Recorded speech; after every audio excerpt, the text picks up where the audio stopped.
Today we're going to be talking about the different forms of evil eye that you need to be watching out for, because a lot of you give it to yourself and you don't even know it, because it's not just, oh my god, they're jealous of me, they're envious of me, blah blah blah. It's not just that. First big one is the relationship evil eye. Yeah, a lot of you going around talking shit about your partners to friends and family, you don't realize you're giving your own relationship evil eye. Those people are now going to hold all of these negative feelings towards your relationship itself and your partner, so now, oops, relationship over. This is also why there's a lot of you out there that start talking to new people on a regular basis, and the second that you start talking about them to friends or family or anyone like that, it's over and you guys didn't even get together yet.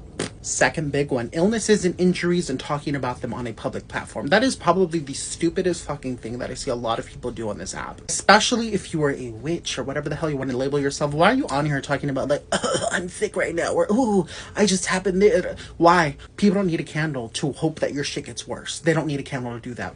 All it needs is all these collective ideas of people being like, oh, I don't like that bitch, I hope she gets worse.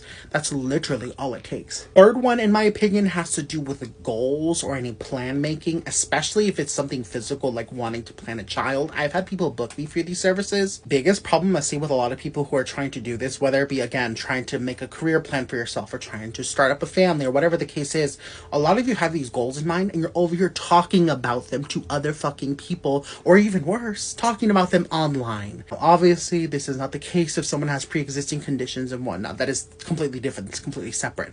But when there is nothing else to explain why said person can't follow through on their plans, why said person can't get pregnant, if there are so many things like that and there's nothing pre-existing necessarily stopping them, it's usually because you're yapping too much and you need to shut your mouth. Unless you already are like a couple trimesters in and you feel safe to do so, you already have some little wards set up for that, that's great. But even, this is the thing too, and a lot of people think, oh well, I have these protections set up against this and that. That's great, but the spirit of the evil eye has existed for thousands of years. Your little fucking bottle of herbs and salt is not going to do much against a literal spiritual energy that has pre-existed the existence of all of us literally watching this video right now. Evil eye is much more than a lot of people really understand. You could do a lot to ward it off and to make sure that it doesn't impact you that well, but the best way to really make sure that that evil eye doesn't fuck with you is to shut the fuck up. Shut up. Stop talking. Stop telling people your business when you don't need to. They've been trying for the past 3 years, but she won't shut the fuck up on Facebook about it. She keeps every update. And I'm like, well, who's on your Facebook? Oh, I have these people from high school, blah, blah, blah. Why? These people are not your fucking friends. You're not friends with 2,000 people. Why the fuck are you posting it? Like, it boggles my mind. So I just wanted to get this very clear, because a lot of you think that the evil eye is just, oh my god, they're so jealous of me. No, you just need to learn how to shut the fuck up.